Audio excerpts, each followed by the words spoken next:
Hey, what's going on guys, this is AndrewChicken and welcome back to another video. The comeback mechanic is an elusive mechanic that isn't explained inside of Paladins at all, and you might have never heard of it before reading the title of this video. Or maybe you've heard it mentioned by streamers, YouTubers, or other players, but you don't know what it is. Either way, this is an important mechanic in Paladins that you need to learn about, and in this video I'll be explaining exactly how it works so that you can get better at Paladins. But before we get started, I have to mention that there are a lot more hidden mechanics and other useful tips you should know about if you want to improve at the game. If you're curious and want to know more, I have a playlist linked in the description containing a bunch of helpful guides that clear up the mystery on a lot of important mechanics and tips for new players. It's definitely worth a watch if you're eager to learn more and get better at the game. But with that all being said, let's go ahead and get straight into the video.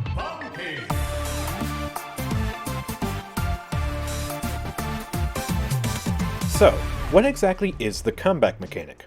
The comeback mechanic is a very simple mechanism in Paladins whereby the team that is currently losing the match captures the objective at a faster rate than the team which is winning.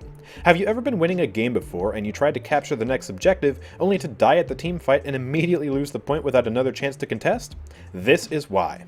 So what determines how much faster the objective is captured? At the start of a match, both teams have 0 points, and so capture the objective at the same rate of 3% per second. If one team captures the objective and then pushes the payload all the way through, then that team will have 2 points and the other team will have 0. The team that has 0 points will then capture the objective at a rate of 4% per second because they are 2 points behind, while the team that has 2 points will still capture the objective at the standard rate of 3%. This is the most common form of comeback mechanic, because it can happen when the score is either 2-0 or 3-1. There is another type of comeback mechanic called alternating comeback mechanic, which happens when the score is 3-2, and a team is only 1 point behind the other. In alternating comeback mechanic, the team that is behind will capture the objective at an alternating rate of 3%, then 4%, 3%, and so on. They will still capture the objective faster than the winning team, but they won't capture it as fast as if they were 2 points behind, so that it's more fair. As you can see, comeback mechanic is a very simple yet powerful mechanic that can help the losing team, well, come back. But why does this matter? Isn't this just giving an unfair advantage to the losing team? Well, no, and it's because of another very simple factor of any siege game. You see, whenever a team captures an objective, every player on that team gains a flat 300 credit bonus, which is enough to buy tier 1 of any item and gives a major boost towards upgrading any already purchased items. If a team captures the objective and then pushes the payload so that the score is 2-0, they will have a 300 credit boost over the enemy team and will also be 2 points closer to victory. Without the comeback mechanic, the winning team would actually be the one with an unfair advantage over the losing team. The comeback mechanic serves as a mechanism to even the playing field and give the losing team a chance to close the credit gap by making the next objective easier to cap. The comeback mechanic can even work towards the losing team's advantage and cause them to gain the credit advantage over the team which was winning in the beginning. Picture the following scenario. Team 1 captures the first objective and pushes the payload, gaining 2 points and 300 credits. Team 2 then has comeback mechanic, so they capture the objective and gain 300 credits and a point. However, they failed to push the payload, so the score is now 3-1. Team 2 still has full comeback mechanic though, and they use it to capture the objective and gain another 300 credits. They fail to push once again, but use the alternating comeback mechanic at 3-2 to win yet another point and another 300 credits. By the time the score is 3-3, Team 1 is actually behind Team 2 by 600 credits in total, which is a huge deal. All because of the comeback mechanic and the failure of Team 1 to stop Team 2 from capping despite their 300 credit advantage. Comeback mechanic is a great mechanic for letting a team bounce back after falling behind, but capturing the objective at a faster rate is only half the battle.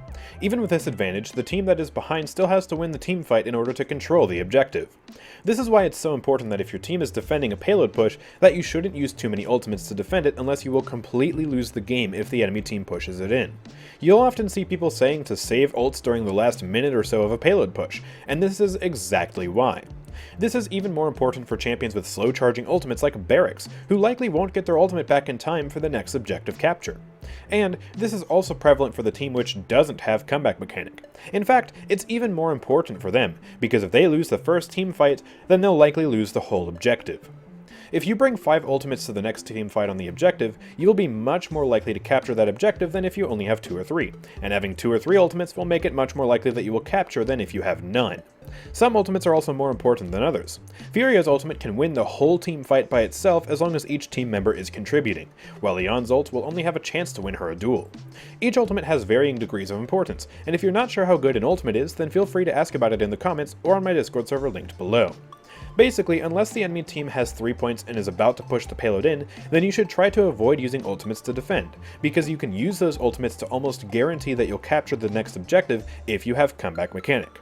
And if you're pushing, you should avoid using ultimates to push unless you have 3 points and you are fairly certain you can push it in to win. But with that being said, that's going to be the end of this video. Comeback mechanic is a small yet powerful mechanic in Paladins that can completely turn your matches around, and is one of the biggest reasons why you should not give up just because the enemy team captured the first objective and pushed the payload all the way through. It gives the losing team a fighting chance so that they can come back and win the game. If you found this video helpful, please consider dropping a like and subscribing for more content like this from me, and also make sure to check out the Paladins Beginner's Guide playlist linked in the description for more helpful videos explaining Paladins tips and mechanics. Also, go check out my Twitch channel and Discord server linked in the description, and if you want to support what I do, then visit nexus.gg/AndrewChicken to buy crystals, the season pass, and more, and support me in the process. But with that all being said, thank you guys for watching, I will see you all next time. Peace out.